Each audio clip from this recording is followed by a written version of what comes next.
Kaya, please just fucking go. Just stop. I think he's a piece of shit. You should have been shocking me instead. Yeah. God damn it. Yeah, I mean, from what I've seen, that dog sits there for the entire fucking stream, and when it moves, it gets shocked. Honestly, me personally, I am a dog owner. So when it comes to like shock collars and shit, that's a no-go for me because I find it quite literally disgusting, you know? Yeah, that shit wouldn't slide with me pretty much. I do feel like it is abuse, whatever. Somebody uses a shock collar, but to each their own kind of thing, you know? What? I saw that shit. That shit is crazy work. Yo. Yeah. What's your opinion on it? Honestly, hell no. That dude needs to get his fucking dog taken away from him because no one should just fucking do that.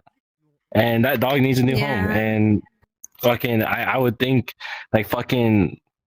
I don't even know who you would call at that point. I don't really know much about like, you know, animal abuse and all that, but they should not be living in the household. What about you? What are your opinions on it? Comment. I think the same thing. I think it's kind of fucked up that he's using his dog like as a part of the stream, forcing him to lay down. Shoot him.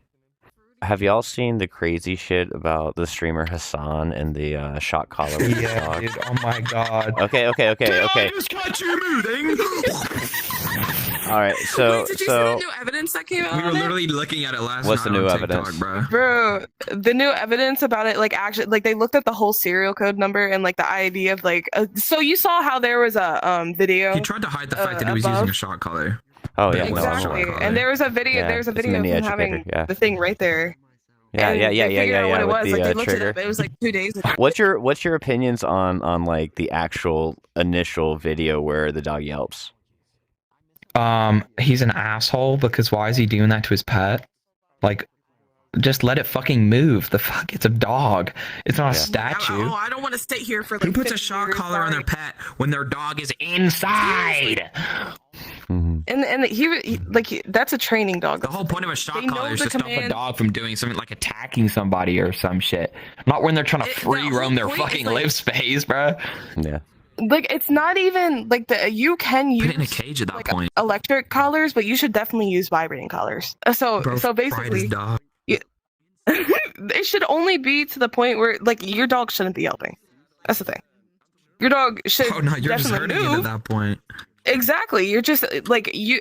A shock collar shouldn't be used to be like, no, you can't do that. They're used to It should be train used dogs, for, like- dude. To discipline Exactly, them. But and he's you shouldn't, disciplining like, his once they're dog for trained- doing nothing wrong.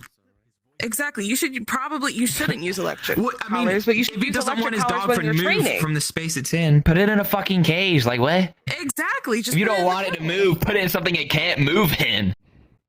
Like I'm so like, but he shouldn't even like the dog should be able to free roam. oh, That's the thing. obviously, if he's gonna keep it in its House. Then why don't you let it What move is the around point of the having a house? dog? He just wants it to be on stream, like it's a cosmetic. And it's so gross. Like, why would you do that? You should only use electric collars like when you're training a dog, and it shouldn't even be that high of a voltage. That's what they're for. Unless your dog is dangerous. Like, if your dog is But dangerous, then like, you probably shouldn't it's- have that dog, bro. Get rid of the dog, bro. If your dog's a danger to Especially if you others, can't train shouldn't the own dog. it, bro. But yeah, most people don't discipline their dogs.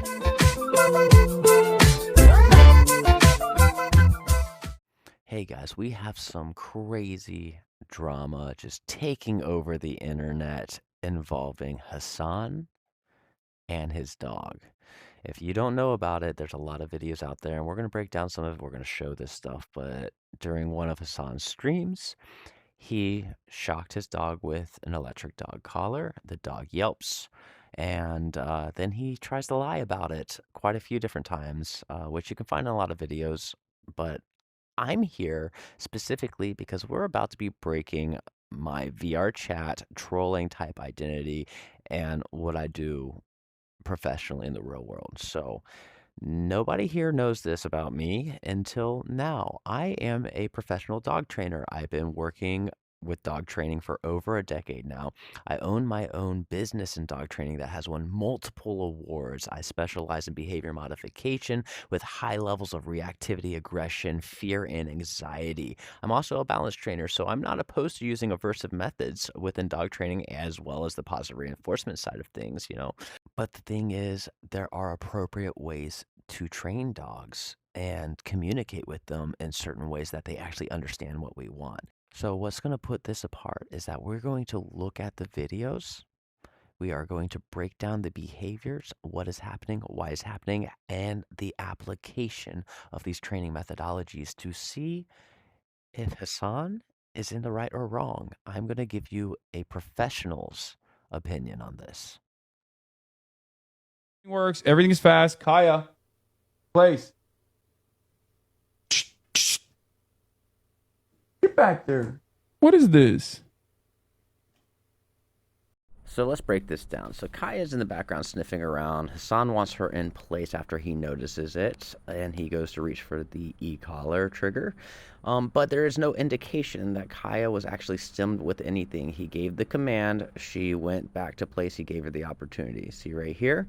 She turns, looks, goes back over there. He grabs for just in case he needs it, and she lays down. Reason as to why America... Kaya, please just fucking go. Just stop. So let's break down what we're actually seeing here. So Kaya steps off of place, and immediately he grabs the trigger and shocks the dog with the shock stimulation of the e-collar. She yelps and lays down. The thing is, he did not give any command or allow any decision making here. That's what we call compulsion training, right? And unfortunately, when it comes to compulsion training in this way, all we're doing is shutting down the dog and making it to where there's learned helplessness. There's no way the dog has any ability to make decisions for itself and benefit itself, right? So we also have explanations that were given by Hasan over here, and we're going to break those down, and then if you stay tuned, I'm going to actually get into the nitty-gritty of e-collar electric dog collars, how it works, how it's used, and how it's applied appropriately. So we're going to get into that soon too. Please just fucking go. Just stop. So my first take here is that Hasan has frustration in his voice. He's emotionally charged here, right? Because Kaya is leaving place. Now, is he using Kaya as a bit of a mantelpiece here for his stream? Or is Hasan frustrated because of other various reasons, right? He's explained before that Kaya wanders around and eats things and tears up things in the house. There's another issue with that we can get into, but right now, it's either crate the dog or the dog stays in place, if that is the case. Jesus Christ, what are you doing? You're being such a baby. I see this all the time by dog trainers themselves when using an aversive and they overcorrect. They try to minimize the actual effects of what they just did by saying things like, oh, you're just being a big baby right now. No, the dog felt a stimulation. It was extremely uncomfortable, and it likely startled the crap out of the dog. You're making her stressed.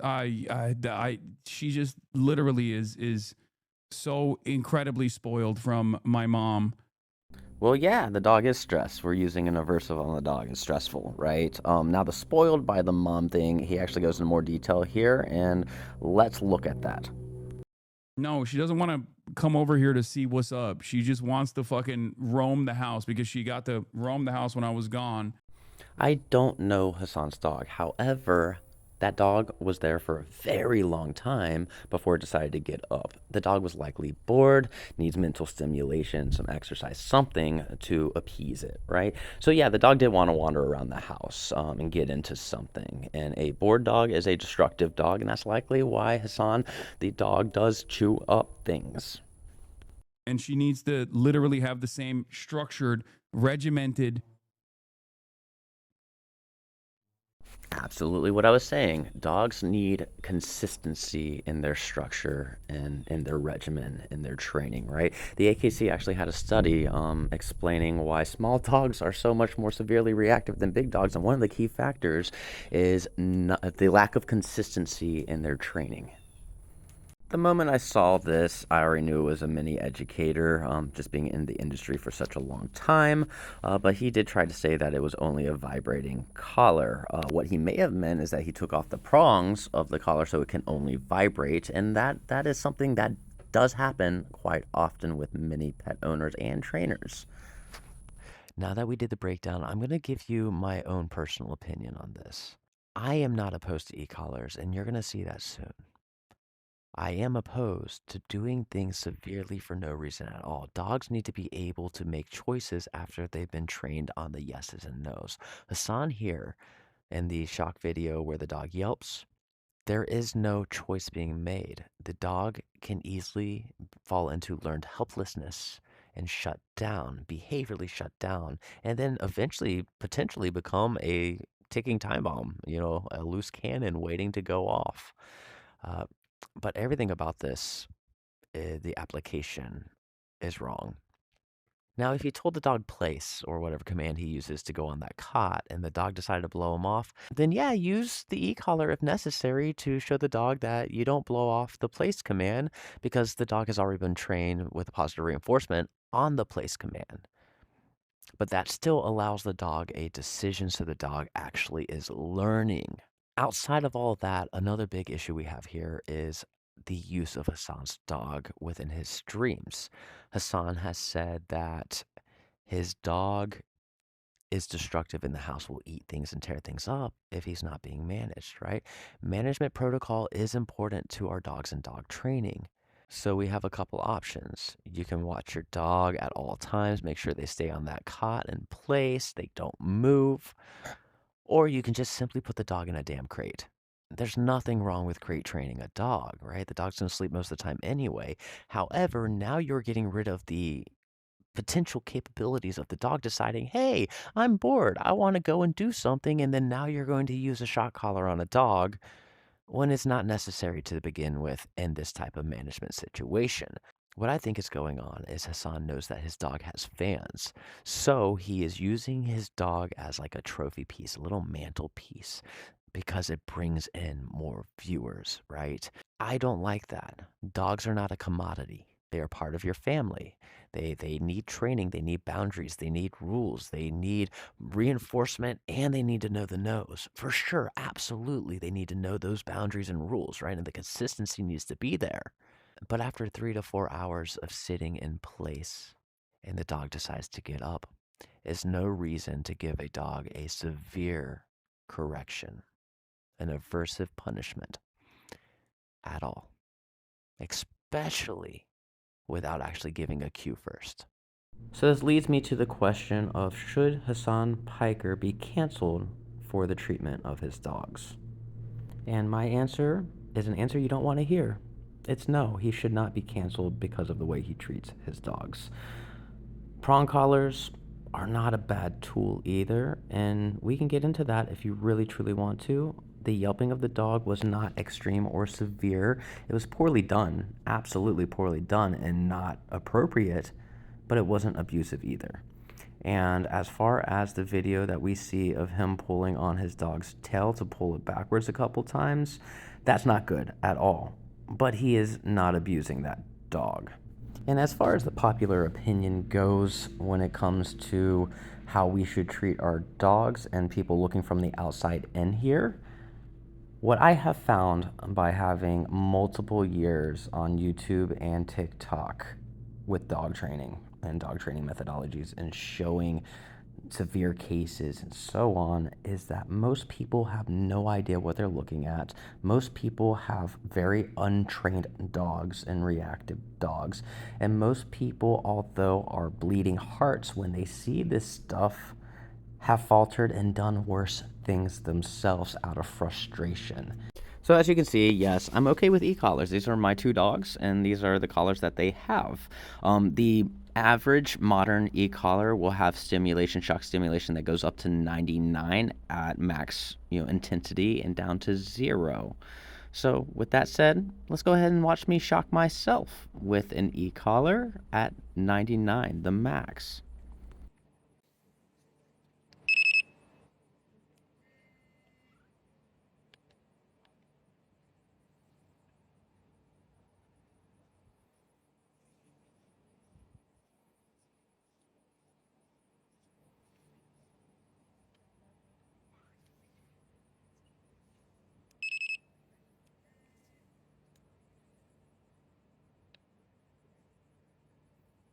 It's a TINS unit.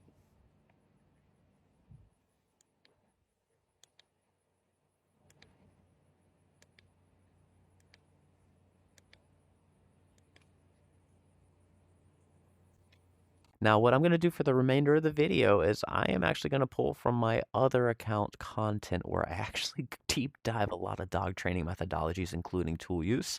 So if you want to stick around and actually learn the ins and outs of how these tools are applied, training methodologies, welfare needs of dogs, peer review research studies, and how they indicate whether these are abusive or not, stay tuned because we're going to get all into that right now.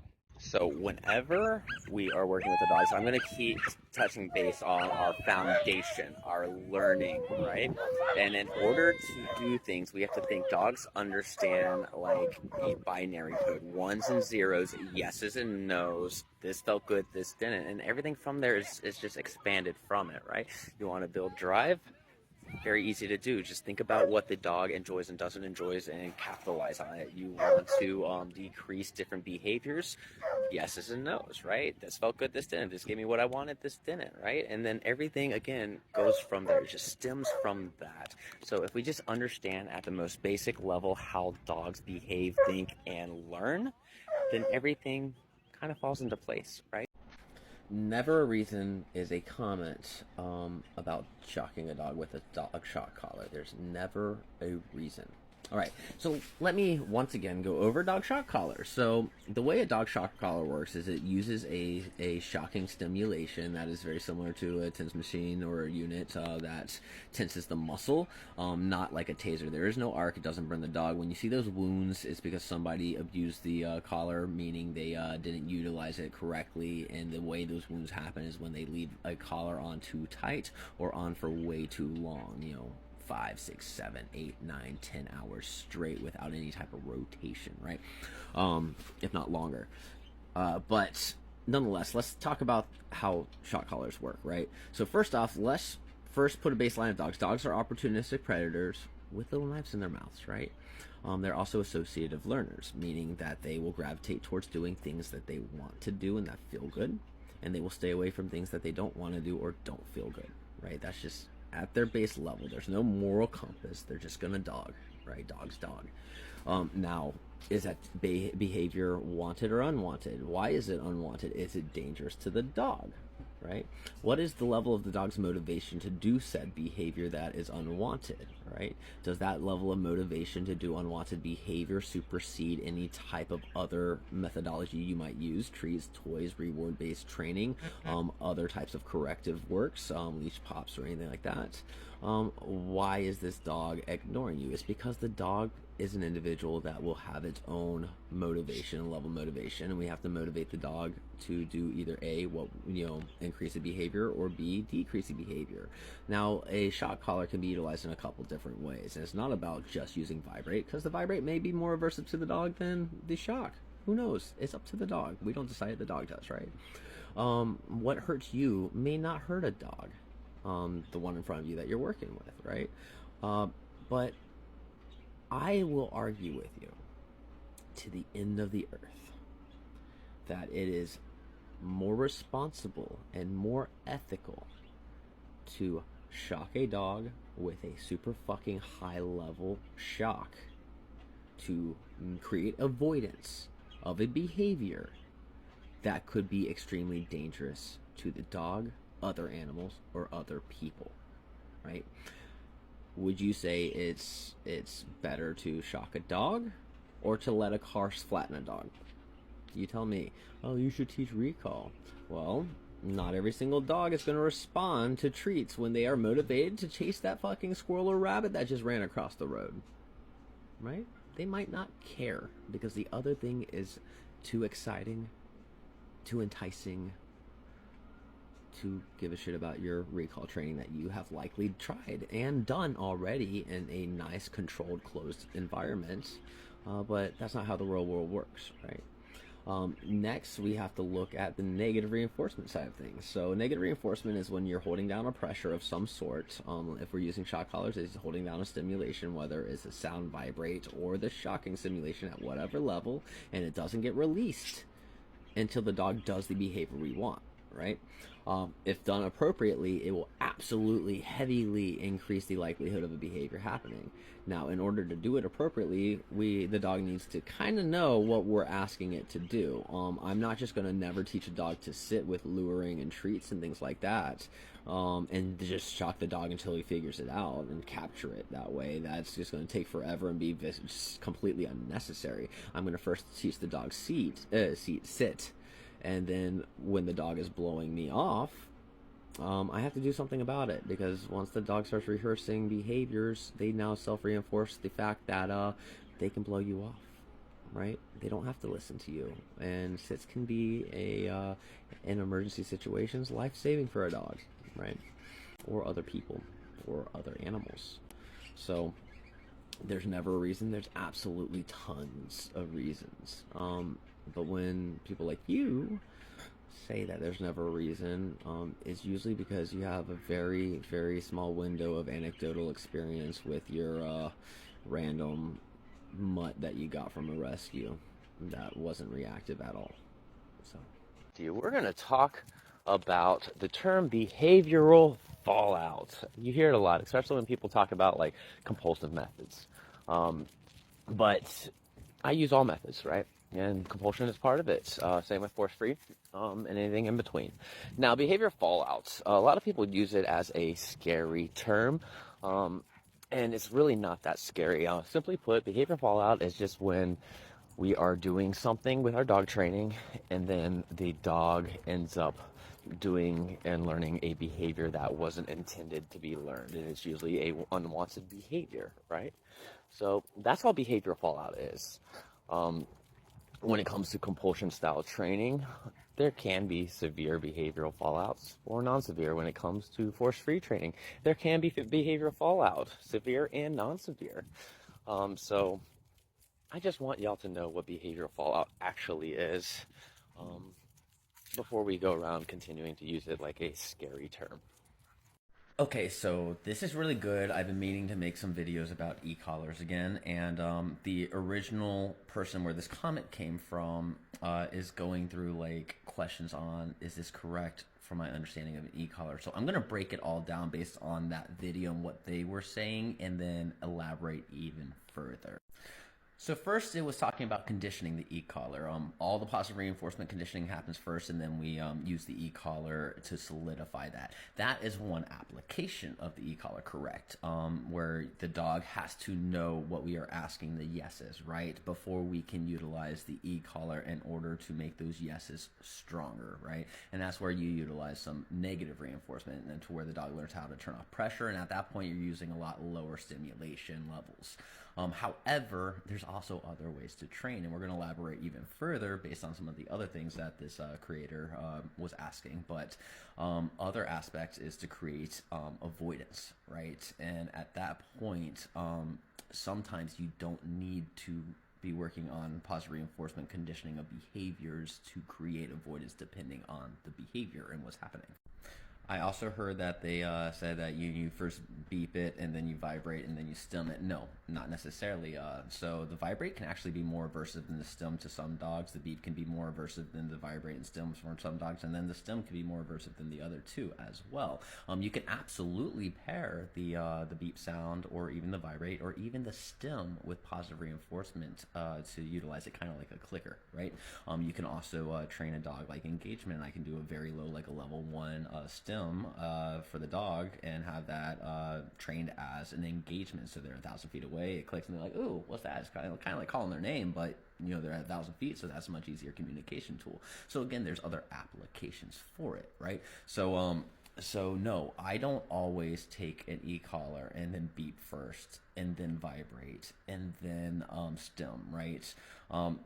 If the dog is displaying a behavior blowing off a certain cue that we have trained, I don't necessarily want to have to, okay, I'm going to beep you first and see if you listen. You still blow it off. Now I'm going to reduce the likelihood you're going to even listen to that beep, right? Then I'm going to vibrate. That didn't work. Then I'm going to stim. That's you don't need to do that necessarily. Now, however, if you do want to pair up the beat with the aversives, whether it be a positive punishment and negative reinforcement, then you can absolutely pair that just like you would pair a clicker with associated with a marker for reward-based training. So that way you can eventually stop having to use the stimulation as much or the vibrate as much and just use the beep sound because it's paired as a punishment marker, right? Another question was asked was, do we pair up each thing with a reward? No, not necessarily, right?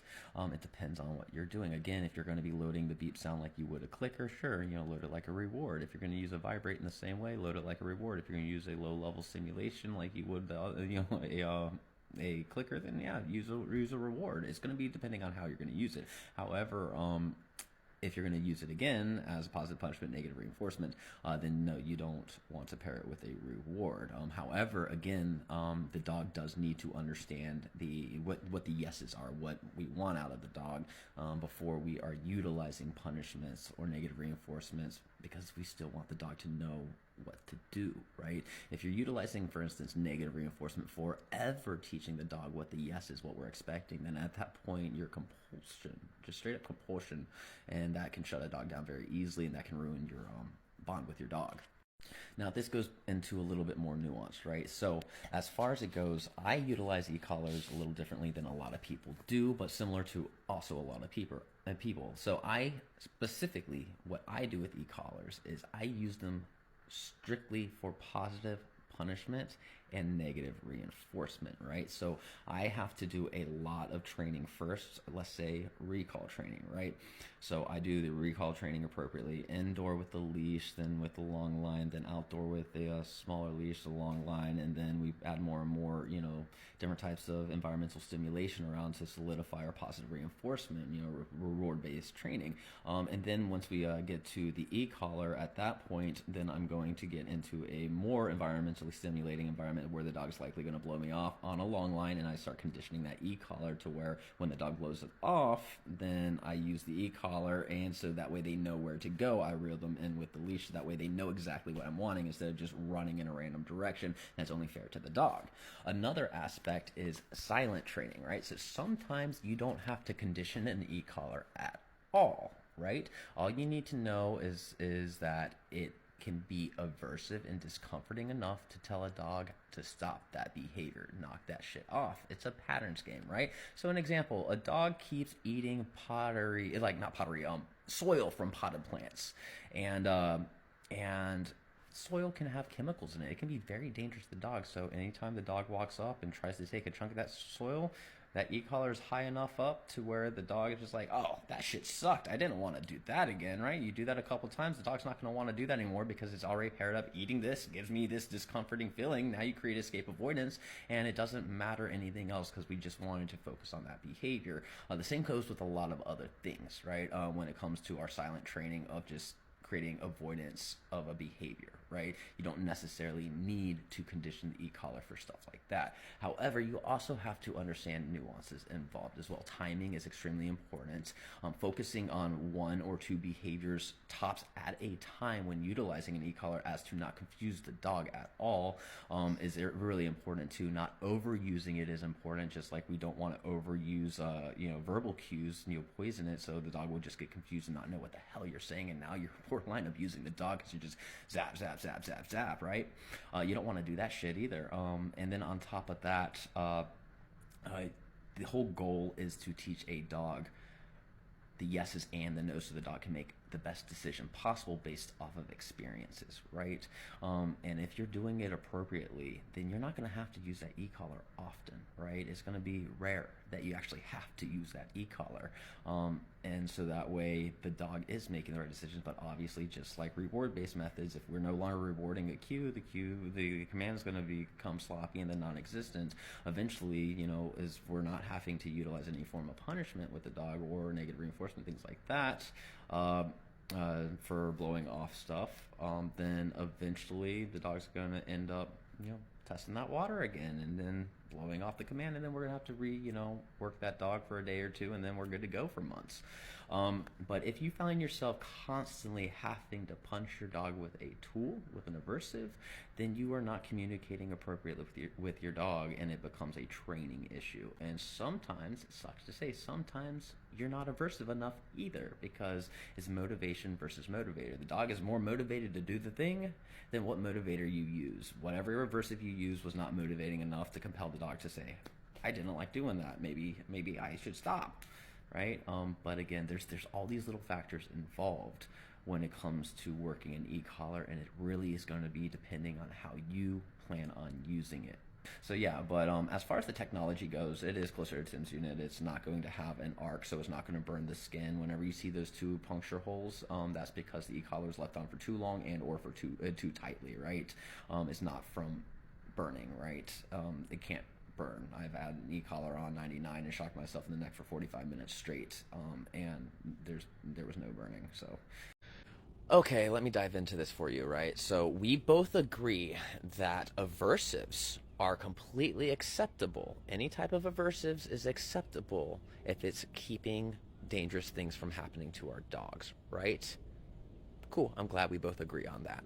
Awesome, right? So like avoiding a snake, for instance, or running out in traffic, or running out of a door, or chasing a prey animal. We can keep going on this list because that's actually what a lot of these aversives are used for, right? To keep the dog, other people, and other animals safe from dangerous activities and situations from occurring.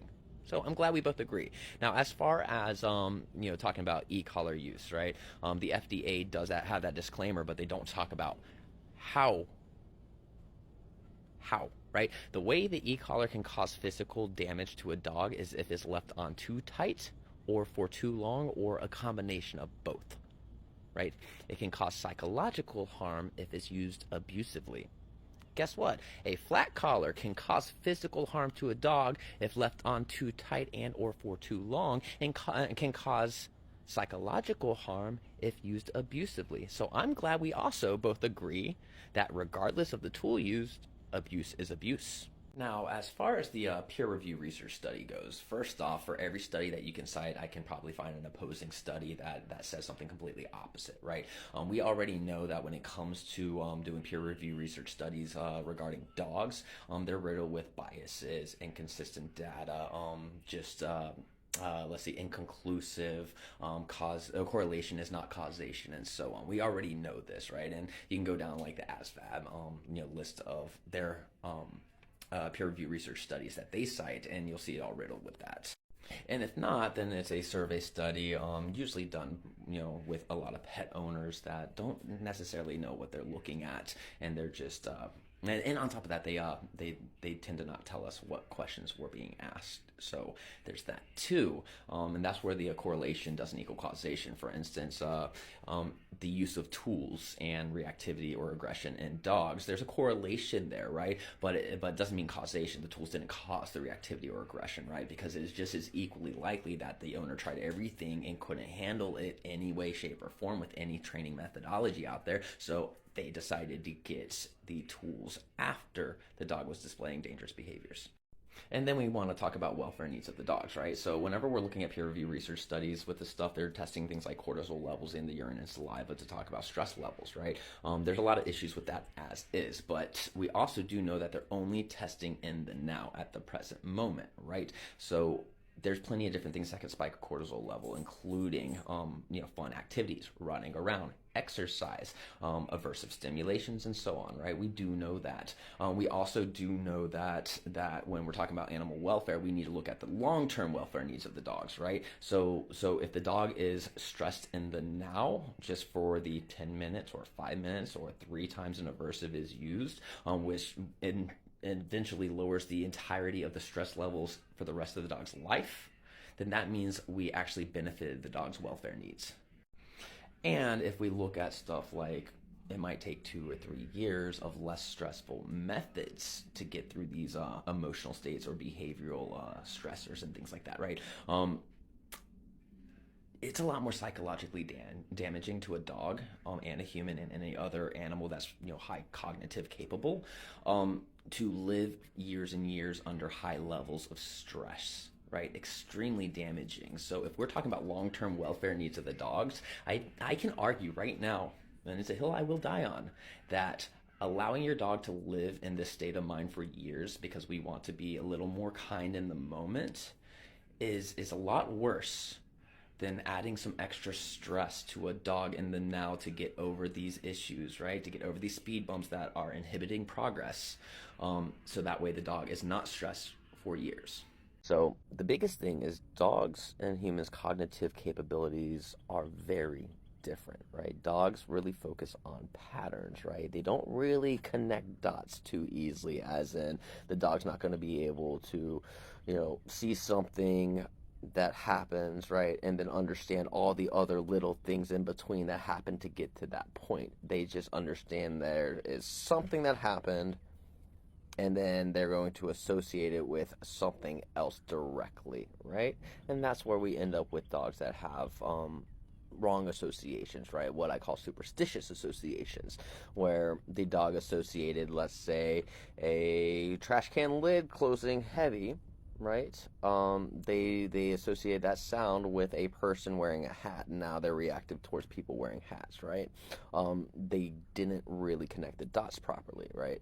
Now, let's backtrack a little bit when we're talking about why are we not going to hold a human to the standards of a dog? Because dogs are dogs, right? They're not humans. We ask them just to fit into human society, right? However, at a baseline, dogs are going to do things that dogs do, and without the appropriate training, with the wrong environment, with the wrong genetic makeup, whether it's just bad breeding, neurological issues, and so on, that can happen, and so on. There's so many different factors involved. It makes the dog unfit for human society. Now, if you want to blame owners and things like that, oh, it was bad training, the dog wasn't really well trained, that's not necessarily the case either. The most behaviorally fit dog in the world can become a reactive mess very easily, even with good training, right? Not a single dog in this world is actually 100% well trained. Not a single dog, right? Because there are so many factors in every single person's environment out of our own control that we're never ever going to be able to anticipate and train for, right? The dogs are always learning. They're always picking up patterns. They're always creating associations. We don't get to control that, especially if you work, right? And you're not around your dog, and you're not focused on every single thing the dog is going to do and how it's going to associate things every single second of its day, then your dog is going to create its own associations. That's why you have dogs that are extremely amazing dogs that end up becoming barrier reactive or leash reactive or just aggressive towards small animals or even people, right? It can be simply this. Here's an example, right? You have a very lovely dog. Let's go with a golden retriever, right? Just for funsies. And every single time from that dog being a puppy, right? Every single time you invite people over, the very first thing the people do is they look at your dog and they're like, "Who's a good boy?" Right? And then they come up and they try to reach out and pet the dog, right? If the dog is looking at that human and the dog's like, "You just engaged with me. Now you're walking fast in my direction. Now you're reaching out. I don't like that," right? And then you, as the owner, keeps the dog there for pets because, our human aspect, our emotions as a human is like, "Yeah, come here. You're good. You're fine," right? And then that aversiveness happens, right? And it keeps happening and keeps happening and keeps happening, right? Then you are going to have a dog that is behaviorally shut down. That is a loose cannon of a dog that eventually, when enough is enough, that dog's going to bite somebody in the hand, right? And that's just one little tiny simple thing that people do constantly, not realizing they're doing something poor, right? Doing something wrong. A dog that pulls on a leash because you let it meet too many people, you let it meet all these dogs. Your dog's friendly, loves all these people, right? But is pulling on this leash all the time because you have created an association that pulling towards other animals and other people is going to be a good thing because they're going to get praises, rewards, and things like that from it, things that feel good, right? So they're pulling. However, you're pulling back. You're trying not to have the dog rip out of your arms, right? That pressure is going to create frustration. And as that frustration builds, it's going to force the dog's drive to want to pull harder and build more frustration. And it's a circular thing. And then eventually they go over the threshold. And then when they get to the thing that they wanted to get to, they bite it, right? Now, dogs also do not have enough resources throughout this world to be able to solve all of these problems for individuals. First off, does the person that have the dog have enough money for ongoing training for behavioral issues that when the dog's a bite risk? Do they have the people that are actually knowledgeable and experienced enough with these kinds of issues to actually solve the problem, right? And so on, right? People go to prison, right? Oh, just sure, we can send the dog to a shelter. Let's consider that doggy prison because, you know, they have to stay in their little cell, and then they get let out a few times a day for their walks, right? Their exercise. They get fed and things like that. However, with the overpopulation of dogs, right, and the low amount of people that actually stick into that industry without the heavy turnover rate, yeah, there's not enough resources. These dogs are not going to be able to get trained, especially the environment being very bad, and they don't understand the associations with where they're at and why things happen, and they're fearful, and it creates anxiety and so on. You're probably making behavioral issues worse at that point because they stack. Yeah, it doesn't work, right? So we do not hold humans to the standard of dogs. We just don't, right? And we don't hold dogs to the same standard as humans for a lot of things. An example would be if my dog tears up my couch when I am gone, and then I come back home hours later, I am not going to yell and punish my dog. I am not going to be mad. I'm not going to be upset because the dog won't understand the reason why it's getting in trouble. It's been too long. The dog's not going to associate it. Doesn't understand. However, if my daughter came inside when I was at work and decided to take a blade to all my couch cushions, and I come home, oh, you better understand that she is going to get an earful from me, right? And all of her things are being taken away, and she will know exactly why, right? She will know exactly why. Different creatures, different cognitive capabilities, different understanding of the world around us. Dogs and humans are not the same, right? So the idea that we can use an e-collar without ever applying a correction or being aversive to the dog, that is absolutely correct, right? You can utilize a non-aversive sound if the dog is not averse to the sound, the vibrate, or a low stim on the shock if the dog is not averse to it, and you can absolutely use that to pair with, let's say, a treat or something, a reward, right? However, big however, why? Why do you need to utilize the stem of an e-collar to be non-aversive when you can get the exact same results without the e-collar if we're trying to increase behaviors like obedience training, right? Now, if you're trying to utilize the e-collar to create any form of escape or avoidance, right? So that way you can either use positive punishment or negative reinforcement. And let's just focus on the negative reinforcement side of it, right? Increasing the behavior by removing the aversive stim. Keyword aversive stim. It has to be aversive for the dog to avoid or want to escape it, right? And the dog figures out, oh, this is how I turn it off, by doing this, by stepping right here, or by sitting, or whatever it is you're training the dog, you're increasing that behavior, but it has to be aversive. So let's go back again. Why do we need to use an e-collar when we can use other reward-based methods to do the exact same thing if we're not trying to be aversive with it? Nuances, though. Nuances, right?